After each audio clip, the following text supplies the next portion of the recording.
বউ ভালোবাসে না, পাশের বাড়ি ভাবি দেখে আসসালামু আলাইকুম ভাবি, ওরে দুষ্টু। কষ্ট হচ্ছে আপনাদের? তাহলে যৌবনকাল ইবাদত করবেন কার? বলেন ইনশাআল্লাহ।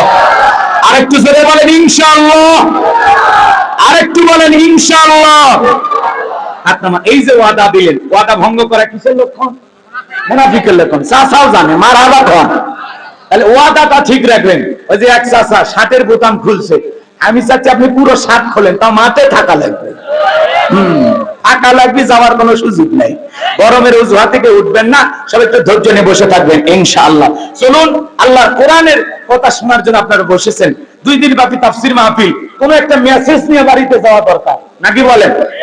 এই বিশাল আয়োজন, 2 দিন ব্যাপী 4 জন বক্তা আসলো, কিছু হাদিয়া দিলেন, কিছুই হইল না, তাহলে হবে? আমি আজকে আপনাদেরকে জান্নাতে যাওয়ার জন্য কয়েকটা গুণাবলী দরকার, কথা কয় না কেন? সেই গুণাবলীগুলো আমি তুলে ধরবো ইনশাআল্লাহ। বক্তা শ্রোতা সবাইকে আল্লাহ পাক বাস্তব জীবনের কথাগুলো আমলের নিয়তে শোনার তৌফিক দান করুন। জোরে বলুন আমিন। তাহলে ওয়াজকে প্যান্ডেলে রাখবেন না বাড়ি পর্যন্ত নিয়ে যাবেন? ঠিক আছে, কোনো ভূমিকা নাই, ডাইরেক্ট সরাসরি আল্লাহর কোরআনুল কারীমের, কোরআন থেকে সূরা আল মুমিনুন থেকে কথা বলবো। কোন সূরা? একটু কথা বলা লাগবে। আমি করবো ওয়াজ, আপনারা দেবেন আওয়াজ, জবাব দিবেন ঠিক ঠিক, আলোচনা হবে কমপ্লিট। শ্রোতাদের স্পিরিটে বাড়ে, বক্তার হিট, আলোচনা হবে জায়গা মতো ফিট। একটু আওয়াজ দেওয়া লাগবে। আপনাদের আওয়াজে বলে দেবে জায়গায় নরম চলবে না গরম চলবে, আওয়াজ দিয়ে বুঝান লাগবে। পারবেন তো ইনশাআল্লাহ? সূরার নাম সূরা আল মুমিনুন। বলেন কি নাম? সূরা আল মুমিনুন। মোট আয়াত আছে 118, রুকু আছে 6টি। বিশ্বনবীর মক্কার জিন্দেগিতে এই সূরাটি নাজিল হয়েছেন। বলুন আল্লাহু আকবার। সম্মানিত ভাইরা আমার, ভূমিকায় লম্বা আলোচনা করা কোনো সুযোগ নাই, সবাই একটু জবান ছেড়ে মহব্বতে আমার সাথে তেলাওয়াত করুন। আউযু বিল্লাহি মিনাশ শাইতানির রাজীম। বিসমিল্লাহির রাহমানির রহিম। বিতাড়িত মুরদাদ শয়তানের কাছ থেকে আল্লাহ পাকের কাছে আশ্রয় প্রার্থনা চাচ্ছি। পরম করুণাময় দয়ালু আল্লাহ তাআলার নামে শুরু করছি। সূরার নাম সূরা আল মুমিনুন। মোট আয়াত কত? 118, রুকু আছে 6টি। বিশ্বনবীর মক্কার জিন্দেগিতে এই সূরাটি নাজিল হয়েছেন। কোরআনুল কারীমের 23 নাম্বার সূরা। সূরা নাম্বার কত? সূরা নাম্বার 23। বাতিলেরা হবে সাইজ ইনশাআল্লাহ। কোন? জি, 18 নাম্বার পারার প্রথম সূরা। মনে থাকবে তো ইনশাআল্লাহ? শুধু শুনবেন আর কান দিয়ে বের করবেন, এমনটা যেন না হয়। আগামী কালকে যদি আপনাদের পাশে একটা বাজার আছে, বাজারের নাম কি? ওই সোনারপাড়া বাজারে যদি কেউ জিজ্ঞাসা করে গাইবান্ধা থেকে গোলাম রব্বানী আসছিল, কি ওয়াজ করছে? যদি বলেন সেই ওয়াজ, কি ওয়াজ কয়? ফাটাফাটি। কি ওয়াজ কয়? এটা তো মনে নাই। এরকম শ্রোতা হলে চলবে না। যদি কেউ জিজ্ঞাসা করে গতকালকের মাহফিলে বক্তা কোন সূরা থেকে ওয়াজ করছে, পরিষ্কার বলে দিবেন কোন সূরা? সূরা আল মুমিনুন। বলেন কি না? আমার ভাইয়েরা, আল্লাহ তাআলা তার বিশ্বাসী বান্দাদের জন্য সূরা আল মুমিনুন নাজিল করেছেন। যারা অবিশ্বাসী কাফের, তাদের জন্য আল্লাহ পাক একটি সূরা দিয়েছেন। সূরার নাম হলো কাফিরুন। কুল ইয়া আইয়ুহাল কাফিরুন। অবিশ্বাসী কাফিরদের জন্য আল্লাহ রাব্বুল আলামিন সূরা কাফিরুন নাজিল করেছেন। যারা বিশ্বাসী বান্দা মুমিন বান্দা, তাদের জন্য আল্লাহ পাক সূরা আল মুমিনুন নাজিল করেছেন।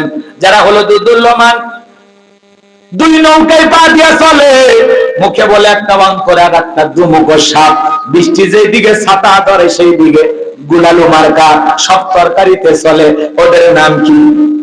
মুনাফিক। এই মুনাফিকদের জন্য আল্লাহ পাক একটি সূরা নাজিল করেছেন। সূরার নাম হলো মুনাফিকুন। কথা কয় না? ভয় পাচ্ছেন? মুনাফিকদের চেনা বড় কঠিন। এরা ইসলাম নামের গাছের গোড়া কেটে মাথায় পানি ঢালে। চুপ করে থাক ধোঁকাবাজ, চোখে তোদের নাহি লাজ। চুপ করে থাক ধোঁকাবাজ, চোখে তোদের নাহি লাজ। গোড়া কেটে মাথায় ঢালো পানি, তোদের চিনি আর কতকাল করবি রে শয়তানি। মুনাফিকদের স্বভাব হলো ইসলাম নামের গাছের গোড়া কেটে মাথায় পানি ঢালে। ওরা সকালবেলা বলে কোরআনের মাহফিল চলবে, আবার সন্ধ্যাবেলায় পুলিশ পাঠায় বন্ধ করতো। ওদের সেনা বড় কঠিন। ওরা বলে আমরা তাহাজ্জুদ করি, এই কথা কয় না কেন? কিন্তু তাহাজ্জুদ কই পড়তো, যাই নামাজ পাওয়া যায়নি। এ কথা কন না কে আপনারা? বুঝে নেবেন আর খালি চিন্তা করবেন যে হুজুর কি বলে। সব ওদের মুখোশ, কথা বলেন ঠিক কিনা? সব কি মুখোশ। জনগণের ইমোশন নিয়ে ওরা খেলতো, কথা কয় না কেন? এই জন্য যারা ভালো মানুষ এরা পালায় না, কথা কন, এটা মাথায় রাখা লাগবে।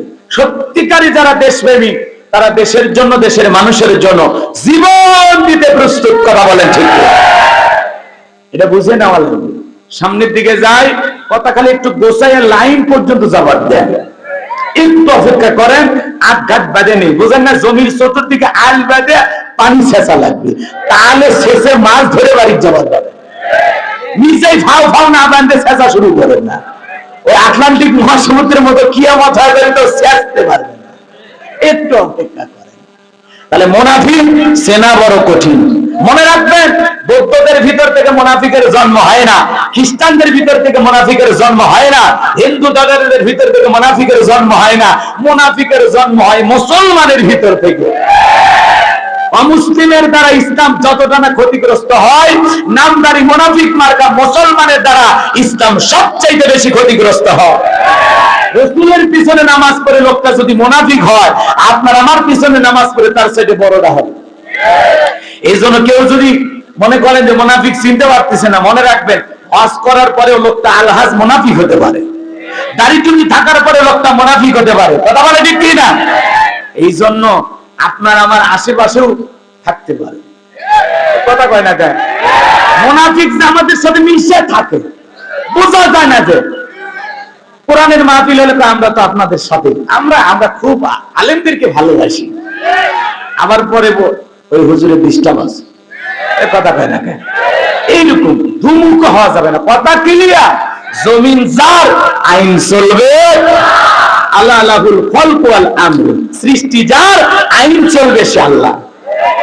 আল্লাহর জমিনে বসবাস করি, আবার আল্লাহর আইনের বিরোধিতা করি, আর নিজেকে মুসলিম দাবি করি, তোমার মতো মুনাফিক মার্কা মুসলমানের দ্বারা ইসলাম প্রতিষ্ঠিত হবে না। এই জন্য আমরা কোরআনের সাথে ইসলামের সাথে আছি তো ইনশাআল্লাহ, সবটুকু দিয়ে থাকবো, সবটুকু দিয়ে ইনশাআল্লাহ। আমি মুনাফিকদের নিয়ে আলোচনা করার সুযোগ পাবো না, কাফিরদেরকে নিয়ে আলোচনা করার সুযোগ পাবো না।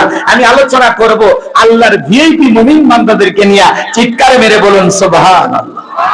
সম্মানিত ভাইয়েরা আমার, সূরা আল মুমিনুন থেকে কথা বলবো, কিন্তু কোরআনুল কারীমের এই সূরাটি কোন প্রেক্ষাপটে কোন সময় আল্লাহ তাআলা নাযিল করেছেন, নাযিলের শানে নজুল জানার দরকার আছে না? না, যদি শানে নজুল আলোচনা করা হয় তাহলে তাফসীর বুঝতে সহজ হয়।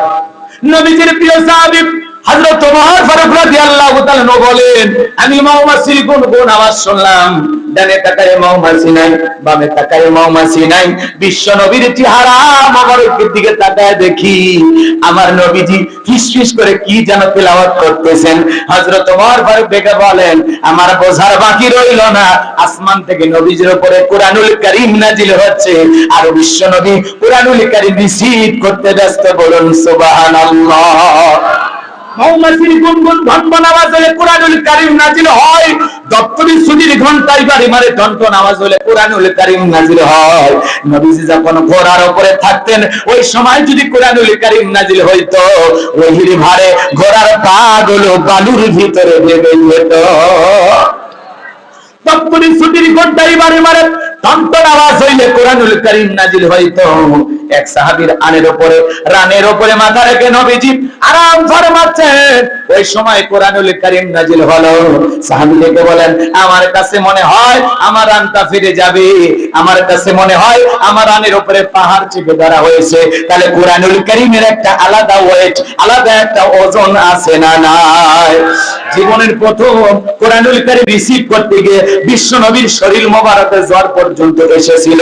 দীর্ঘ 23টি বছরের নবীজির উপরে ধারাবাহিকভাবে আল্লাহ রাব্বুল আলামিন কোরআনুল কারীম নাজিল করেছিলেন। এ বাজান গো আমার, এই কোরআনুল কারীম আপনার আমার ঘরে আছে, ইন্দা দিয়ে লাইব্রেরি ছাপাইয়া এই কাগজের কোরআন মুসলমানের ঘরে ঘরে পৌঁছায় দিয়েছে। কোরআন থাকার পরেও অনেক মুসলমান আজও পর্যন্ত কোরআন পড়তেও জানে না। আছে না নাই?